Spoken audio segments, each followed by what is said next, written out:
ভাই মেসি আমার আব্বা, মেসি আমার আব্বা। আপনার আসল আব্বাকে বেশি ভালোবাসেন নাকি মেসিকে ভালোবাসেন? মেসি রে, মেসি রে, মেসি মেসি মেসি। এ তো পাগল পাড়া, নিজের বাবারেও বাবা স্বীকার করে না। ইহুদি খ্রিস্টানের অন্তর থেকে বলে সে আমার আব্বা লাগে। নাউজুবিল্লাহ বলবেন না? তারে তো আব্বা ডাকে না, মূলত আব্বা ডাকছে দাজ্জাল রে। আর দাজ্জাল রে আব্বা ডাকার কারণে তার ঠিকানা জান্নাত না জাহান্নাম, দুনিয়া থেকেই সে তার ঠিকানা বানায় নিতেছে। এই জন্য দাজ্জাল মানুষকে এইভাবেই ইমান হারা করবে। আখেরে জামানা হলো ইমানের পরীক্ষা দেওয়ার মূল সময় চলতেছে, শেষ জামানা। রাসূল বলেছেন আগুন হাতে নেওয়া যেরকম কষ্টকর, ঠিক তেমনি ভাবে ইমান নিয়ে চলাটা আখেরি জামানায় কষ্টকর হবে। সকালে ইমান নিয়ে ঘর থেকে বাইর হবে, বিকালে বেঈমান হয়ে ঘরে ঢুকবে। সকালে মুসলমান হয়ে ঘর থেকে বাইর হবে, বিকালে কাফির হয়ে ঘরে ঢুকবে। এই জন্য আজকাল সমাজ নষ্ট হয়ে যাচ্ছে।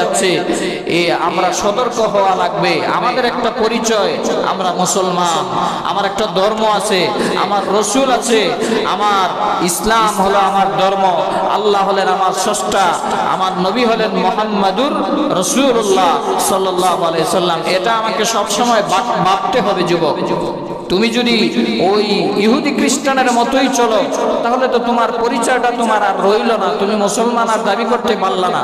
সব সময় আমি যুবকদেরকে বলি, তোমাদেরকে ভালোবেসে মহব্বত করেই বলি, সব সময় তোমার অন্তরে রাখবা, তুমি যখনই গুনার কাজ করো, যখনই পাপ কাজে যাও, তখনই চিন্তা করবা আমার দ্বারা এটা হওয়া তো সম্ভব না।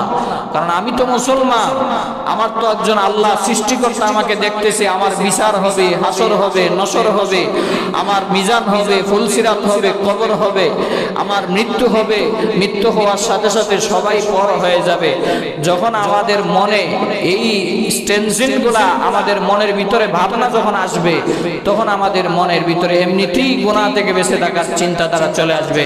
এই জন্য আমরা ইহুদি খ্রিস্টানের নাচ গান না দেইকা রসুলের প্রেমে পাগল হওয়ার চেষ্টা করি, আল্লাহর প্রেমে পাগল হওয়ার চেষ্টা করি।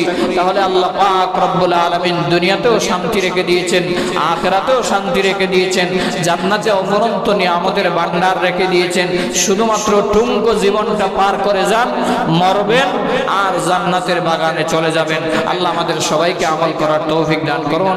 ওয়া আখিরু দাওয়ানা আলহামদুলিল্লাহি রাব্বিল আলামিন।